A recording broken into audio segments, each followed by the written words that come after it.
Good evening, and I think we are live. If you're live, please say hello, because I have no idea if you guys can hear me.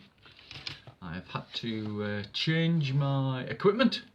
We were meant to do this on Thursday night, and suddenly we got something or other that meant my computer just did not want to work.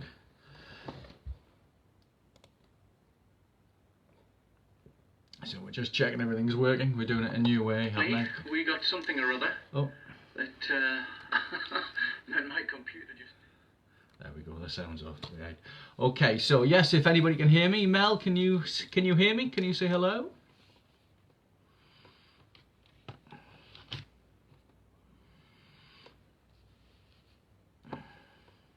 Yeah, technology is a wonderful thing. When it works really well, it's great. But then all of a sudden, it stopped like it did just before we started on Thursday night, and we lost it. We couldn't get it to work.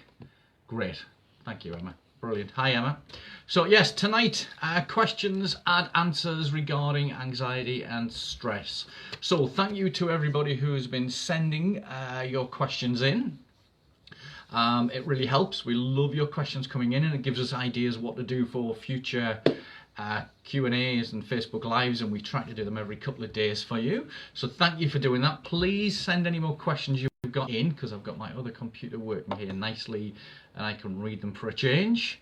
So again, don't forget to say hello when you're live. Welcome to you all. And if you have any questions tonight, put them below. Also, if you have any friends who have trouble with anxiety, stress, depression, worry, negative thoughts, by all means do tag them, and they can benefit from this. We've also got a YouTube channel full of these videos, and there's new ones going up every couple of days. So I will post the link to that shortly. So the first question we've got is, lots of people tell me the big problem they've got, the best way to describe it is they feel stuck. And can they get out of that? They understand what the problems are, but they just feel stuck and they don't know how to move forward. So to give you an example, a good question I had was that somebody feels they've got very low self-confidence. They can't get a job. They can't hold a job down. They haven't got the skills to get that job, and they can't afford to find some decent therapy. The NHS system's taking too long. How could they find a way to move forward and get unstuck? And this is very, very easy. So what I'd suggest is, I want you just to imagine you've got your ideal job. So you could close your eyes, do this when you've got a spare 5-10 minutes. Just think about the job that you would like. So close your eyes, sit back, and think about what you would do in that job. I want you to think about doing that job extremely well. I want you to think about how you would handle problems at work when you get them, how you would get around problems, how you would sort out problems of not knowing what to do, looking for the skills that you need, and really get into it. So the idea is lie back, really enjoy the expression, the whole experience of doing that job, solving the problems, being confident, having all the skills that you need. And then the idea is, I want you to think about how that feels. How does that really feel for you? How good is it? Where do you feel those feelings? What colour are those feelings? And just go through the whole process and mentally rehearse it. And we know that when we do this, the mind, the brain starts to rewire itself. And would you believe, daftly, to give you a good example, people who really struggle with exams, and I used to do that myself, if you struggle with exams, if you suddenly start getting to the feeling of feeling good and feeling wonderful, the mind rewires and it takes on the persona of feeling good. You might have to go into that exam and do exactly that, to pretend that you're feeling good, to model it as we call it, or to act, and the whole mind changes, and it really helps us to move forward and to do that. So the mind physically, the brain physically changes and rewires, and it gives us the skills that we need. And the mind is very, very creative. If you need to explore what skills you need, the confidence and everything else, just by getting in and visualizing this and then walking around and acting on it will help you to do that. And that works very, very nicely. So that answers the first question. The second one is, let me have a look at the second question. Right, somebody's asked me, they want to go ahead and they want to sort out their anxiety and stress problems. Do they need to go and see somebody locally? And the answer is no. I do deal with an awful lot of clients via video, just in exactly the way that this is. We use a brilliant little system called Zoom, which means we can record the session and send you what you need. However, we can do exactly the same. We can hypnotize people, we can use NLP, we can do everything that we need exactly through the video system. So we don't have to be face to face in a room, we can do it over video, and we get some amazing results. And I've got an awful lot of clients who've done that recently, and it's a lot more convenient for an awful lot of people, especially when it's blowing a gale like it is outside. Okay, next question is, why do I go on so much about self-care? And yes, I do go on about it. If you imagine you have a car, there is a minimum and a maximum you need to do. With a car, you do need to take it out, you need to add oil to it, you need to keep it serviced, blow the tyres up. If you don't, that car gets to a standstill. Your car's very expensive. If you pay, I don't know, 10 grand, 20 grand for a car, it's an expensive thing to have. But if you don't spend a little bit of time servicing that car over the year, you write off an awful lot of its value. It's exactly the same with us. We need to do certain things to keep ourselves feeling good, to be moving forward, and just to make sure that we've got things in place so that we don't break down with stress, anxiety, depression. And actually, quite often when things go wrong, it's because there's a lack of self-care. Now, to give you an example, I've got a lot of NHS clients who work sort of 14-hour days, and they'll do that 3 or 4 days a week. And then some of them are expected to work overtime and put extras in. And first of all, if you're working 14 hours a day, that's not good for anybody. But then if you do it 3 or 4 times a week, it makes it worse. And if you're caring for other people, you've got to expect at some point to fall over. It doesn't matter how strong you are, you know, if you're Superman, 14-hour days on a regular basis, especially when there's all that stress and everything piled on top, it doesn't work. Now, it's the same for everybody else. You might just be doing an 8-hour day, a 4-hour shift, but we need to take care of both the mind, the body, and the spirit, depending on what you believe in. So some simple things to do is, first of all, get out every day and just do something that's fun, it's enjoyable or relaxing. So for me, one of the first ones is that cup of green tea first thing in the morning. And yes, I'm on the green tea again tonight. Take a bit of time just to think, to plan, to look at what you should be grateful for, but then getting out and walking, enjoying yourself, spending some time with the family, and then also self-care as in have some good food. You may need some supplements, you do need to be drinking enough liquids, all these sort of things. And it's about servicing yourself. We need to be looking at what we need to do. Other ways of doing it, there's great things like mindfulness, meditation, yoga, getting out and taking a nice night class. Reiki is a fantastic thing to do. Other people like to sit and knit or crochet. Reading books is a fantastic way of doing it. Taking time to watch the telly isn't bad as long as you don't let that run away all night.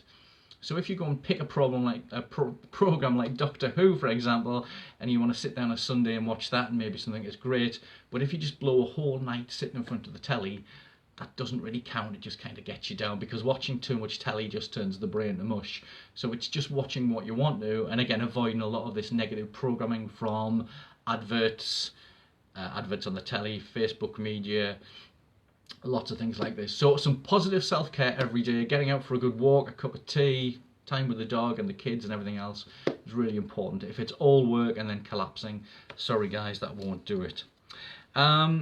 Diet. I've had loads more questions about diet. We did a big Q&A a few weeks back on diet. Diet also is very important. There's lots of things that can make it worse. If you imagine it's like inputs and outputs on a computer, if you put loads of junk in, you're going to get rubbish out. So do go onto YouTube and look for the video we did on diets. That will really help anxiety and stress in a big way. And again, focus on the positives, find some good things in life. Another question, good one. Am I stuck with anxiety and stress for life? And sorry I'm laughing, but it's a big question and one of the things that makes me tear my hair out. No, you're not stuck with it for life. I get annoyed because we've got a great system in the UK, the NHS, excuse my itchy nose, that we kind of use for emergencies and everything else. But when it comes to mental health care, it's a little bit behind the times. They do try to help. There's some great people in there. The question is though, should they be telling people they're stuck with anxiety for life? Should they be telling people to learn to cope with it, to live with it? And my answer is no. Psychology will tell people you know, you've got to go back through all the problems, spend years working them out, and then you can move forward. NLP and hypnosis, we say no. We say, let's focus on the good states. Let's look at the strengths that are already within you. Let's look at all the good times that you've had and start to move that focus to the good times, because anxiety is just an old pattern. It really is. It's a pattern that's come from somewhere. It doesn't really matter where. You've got anxiety, you've got stress. Sorry about my itchy nose. The idea is we don't want to focus on that forever. We want to move on when you feel good, teach you how to feel good. And once you learn to do that and you practice it again and again and again, you will start to move forward. And the idea is we want to make this new pattern the enjoyable one, the dominant one. That dominant pattern should be the main part of your life. And you will have to put some work in. But usually within 4 to 12 weeks, less than 90 days, people seem to find their anxiety freedom. So you don't have to have anxiety for all of your life. The big key to it, mind, is you do need to get started. If we look back, you know, we're now just into February. You had a chance to start on this at the beginning of January. You've got to ask yourself, where are you? Did you take some steps to do it? Are you doing it yourself? Are you getting some coaching, some help from somebody like myself? You've got to get started somewhere, because before you know it, we're going to be back at Christmas making those resolutions again and not moving on. So it's about getting started, finding a way that you feel comfortable, and it's something we can move on. Right, my anxiety is caused by a negative event. Can I recover from it? Similar question. All these things come along in life. You know, little things can knock some people into an anxiety spiral. Other people have to have massive trauma in their life to get on with it. You might have anxiety, you might have trauma. It doesn't really matter which. Yes, you can get over it. We just, again, need to move into that positive state and stop focusing on that negative state that's in there. So it doesn't really matter what's caused it. Let's move on and get it fixed. Okay. Facebook. Lots of people are saying that Facebook is getting them down, that they're trying to either just cut the cord totally, but they find they then lose the connectivity to family and friends. I talked about this a little bit last week, about making Facebook a positive place for you. So one of the ways you can do it is start to cut out anyone or any negative groups or channels that you're in, cut them out and focus on the good things, and spend the time getting on and making Facebook positive. You should become a cheerleader, as I mentioned in the last video. Become a cheerleader and make Facebook a positive place. If you're trying to make changes with something, if you're trying to help people with healthy diets, for example, don't focus on eating this food's going to make you ill. Focus on this food makes people better, and start looking for the positives, the good articles and the things that prove that. And you can make Facebook a positive place just the same as you can with your life. A big tip I'm going to say, guys, if you have anxiety and stress, is for God's sake, get out of those negative anxiety support groups. So many people are in there and people just talk about, I've got this, I've got that, I feel this, I feel that, and you're just focusing on anxiety and stress all the time. I'm sure whoever set those groups up are doing it with a positive intention, but if you constantly focus on what's getting you down and causing you a problem, that's going to cause you more and more issues. So get out of those groups and get into some positive ones and fill your life with nice positive things, whether it's on Facebook or in real life, and just notice the difference. Okay, other questions. Anybody else got any other questions there, please? I can see quite a few there. I'm just looking all the way down. Thank you for everybody who said hi. I love it when you say hi. It really helps me, and it helps Facebook to share these with others. Because it's something good. Yeah, self-care is important. It's something to shout about because it is something good. It gets us into a better state and it makes us feel positive. So yes, I will bang on about things that make us better. So do move on about it. Is taking L-theanine as good as taking green tea? I don't know. I'd have to look on that one. I always prefer, although I do mention a few supplements, to always get on and get things naturally from food. It's great taking supplements, and different ones have very different properties and processing and lots of other things. If you can get on there and get things naturally from food, it's far, far better for you. The only things I really suggest as a supplement are a good B12 sublingual, a good D3, and a good probiotic. Calcium and magnesium. Magnesium is really important as well. If you look at some of the other videos, I do mention some of the ones that we need to do. So, oh, you're so right. On days I felt great, it would be consistent reminder when groups would come up. Yeah, again, if you're feeling bad or you're feeling good and you go into these groups, it's going to either pull you down or push you up. So try and move to things that push you up all the time. Yeah, try and have a day off Facebook. That's a good idea, or just spend a certain amount of time. Got another question coming in there, if I can pull that up. There's another good one. Okay. So, yeah, a question that's come up. How can we actually get on and make a difference with anxiety and stress? How can we repair it? How can we put it right? Okay, so the first thing is you need to make that decision that you want to move forward. It's quite interesting that a lot of people get into a health problem. So the doctor could say you've got anxiety or you've got depression, you've got the other. And lots of people research that disease, that illness, and spend an awful lot of time really just becoming that, and they like it because they get attention. You know, they go on and say, I feel bad, and everybody says, oh, how sorry, and then they go and see their friends, and people are constantly, and people learn to get attention through their illness, which is not a good thing. And then it's funny that I've seen people then go to the doctor and they say, no, you haven't got the depression, you've got something else, and they then focus on that. So that's really interesting as well. So what I'd say is don't focus on the disease, focus on getting better and making that change. So a big part of when people call me up or people want that free chat on the phone is I go through a process of checking how committed they are to making that change. And sometimes people aren't ready straight away. Sometimes it takes them 3 or 4 months and 3 or 4 calls before I say, right now I'm ready to take you on. So it's making that decision and that commitment that you want to get rid of this anxiety, stress, depression and worry. And that's a big one, big one. The next step is then we teach you some new skills that help you to feel relaxed, to feel calm. And it's really about helping people to manage those mental states. We all go through mental states during the day. We brush our teeth unconsciously, we drive the car. We could be happy, we could be negative, and then something comes along and triggers us, such as somebody cuts us up or we meet the boss and we feel really bad. Well, a big part of what we do is we teach you to use self-hypnosis to feel calm and relaxed.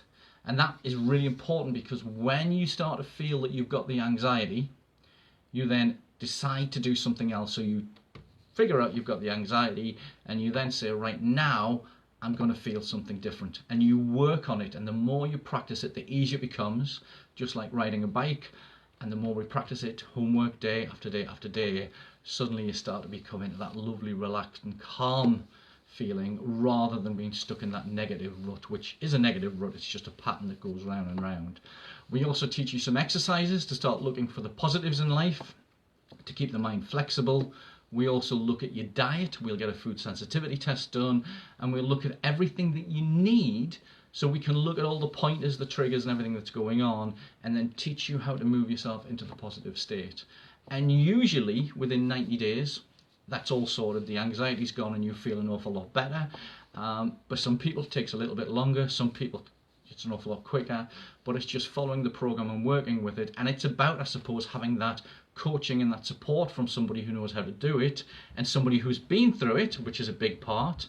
You know, you might go to your doctor and say, I need some help with anxiety. But if that doctor hasn't been through it, how does he understand the problem? And I think that's where I come in as a little bit different, in that I was so bad, I had a bad stammer as a kid, and very quickly I got myself from being off that disability list or where they wanted to put me into getting good health, working as a disc jockey, having loads of confidence and feeling so much better. And it actually works out as you're almost taking the problem and turning it into a positive situation. You know that things aren't good, you know that things aren't right, because that's what anxiety is. It's a sign there's a problem, and you can then use those signals to feel relaxed, to feel calm, learn some skills, and actually turn it around into a big positive thing for your life.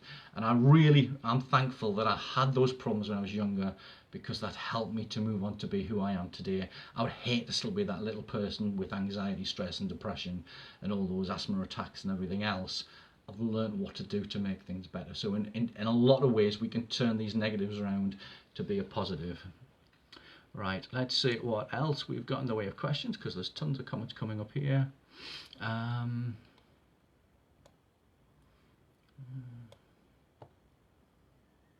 Yeah, a day off Facebook's good. Turmeric root tablets. I use them and it works. It's an anti-inflammatory and it's good for the skin, the hair, the digestive system. Now that's a really important part. As I mentioned, we get a food sensitivity test done. Now we know that the digestive system, or the gut flora as we call it, needs to be into a good situation. If there's inflammation there, if you're not digesting your food properly, if certain foods are causing you problems, they can add to the mental health problem. So we can work really hard on the mental health side, but if physically something's wrong through the anthemic nervous system, as we call it in NLP, if that's not working properly, it brings people down. A big part, and something I always go on about, again I bang on about, artificial sweeteners. They just cause problems to keep off them, but it helps to look at the digestive system and get the right things going. So turmeric and ginger and lots of greens and veg really help us to get that digestive system working properly. Yeah, some people can never be ready, yes, especially people as they get elderly and get stuck in patterns, although I've seen that a lot younger. Some people say to me, well, I'll just stick with it, I'll stay with the anxiety, I don't want to give up this food or change or look at alternatives. They don't want to get off the tablets. And I do prefer to work with people who don't want to be on medication. It's not really the way that I go forward, because it doesn't solve the problem, it just kind of covers it up. Let's see, any other questions we got here? There's loads more. Yeah, just have a green tea, it's a really good thing. Echinacea tea is also really good, yes. Echinacea tea, if you're not doing that, especially with all these coughs and colds and things going on about, and especially this coronavirus that got my PC last week, as I was told, there's loads of things to go. Boosting your immune system will always help because it boosts your health. Echinacea tea is really good for you. My favourite brand is Yogi. It tastes so much nicer than some of the other brands, and again, just boosting up the immune system and feeling good is a really good way to go. Tips for extreme death anxiety. Great question, great question. Okay, people have anxieties about all sorts of things. Really, it's a case of worry. So the idea is, if you suffer from worry, you think forward, you think that something's going to happen in the future, and you focus on it. And that is an amazing skill. I'm going to upset some people now. Worry is an amazing skill because you're thinking of something in the future and you're constantly using it to make yourself feel bad. Now, successful people, especially in business, usually set goals. And it's funny because the people who set goals are the ones who are going to achieve them.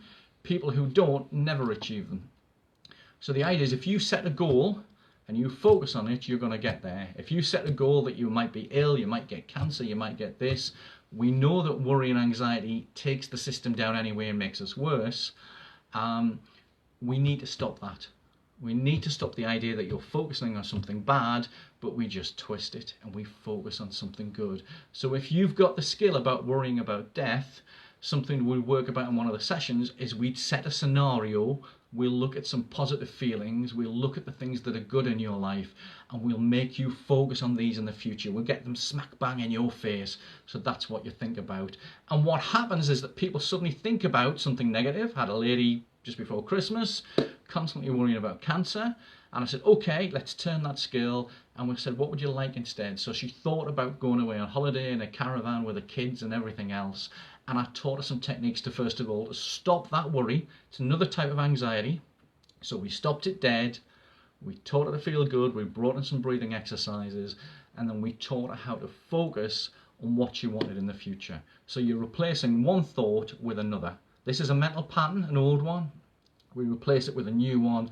And that's how we work on extreme death anxiety. So there's lots of different ways that we can deal with this. I've answered a lot of your questions tonight. Let's look at the time. Have we got any more questions there? Hello to Lisa. Hello to Marie. Hi Rory. Haven't seen you, but Happy New Year. Okay, so we seem to have covered them all. So just to sum that all up, there's some good questions there. What I suggest is we need to learn to control our mental states. And this is where we can learn to be in the good zone at all times. It's really important that we do that. You'll find successful people can change how they feel very, very quickly. And people who struggle seem to find a way to struggle and stay in the same place for a long, long time. So a big part of what we do, we teach self-hypnosis where you can lie there at night or do it during the day and you can start to feel good. And then as an example, I had a client last year who had a horrible boss who used to have a go to every Monday morning, and she just learned to relax and calm and change her breathing and not let this guy bother her. And then she realised this guy had lots and lots of problems. So it's quite easy to do. This is what we do, but again, it's about practice, and this is what we do as part of the Anxiety Freedom Program. So thank you all for sharing your questions tonight. If you have any more for future ones, hiya Gary, if you have any questions for future questions and answers, please either PM them to me if you want to keep them private or place them in the comments. I will send you a link in the comments about our YouTube channel, because there's lots more videos that you can use and learn loads and loads of tips. If you have a friend who needs some help, by all means tag them in this or share the link with them. And then finally, if anybody would like a free phone chat, that's just simply where we get on the phone for 15 minutes. We'll chat about your problem. We'll try and sort of figure out exactly what it is. Is it anxiety, depression? It's not too important, but we can look at it. You can ask your questions.